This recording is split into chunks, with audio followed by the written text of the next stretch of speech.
બારણે આવેલા સંતોને ભૂખા નહીં મોકલાવતો અને ભગવાન એની કસોટી કેવી કરેલી।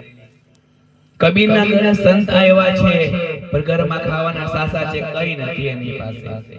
પત્નીને કે જા દુકાનમાં જઈને કઈ લઈ આવ। પત્ની દુકાનમાં જાય છે અને દુકાનદારને કહે છે ઘરે સંતો આવ્યા છે જમાડવાનું છે કઈ નથી શું કરવું। તો દુકાનદારે આજના જમાનાના દુકાનદારો જેવા તે જમાના પર દુકાનદારો હતા। દુકાનદારે પત્નીને બહુ સરસ વાત કરી અને સ્ટેજ પર વાત કેવી જોઈએ એટલે મેં કેવા તું મારી જોડે એક રાત રહેશે તો હું તને અનાજ આપીશ। આવો દુકાનદાર કબીરની પત્નીને કહે છે।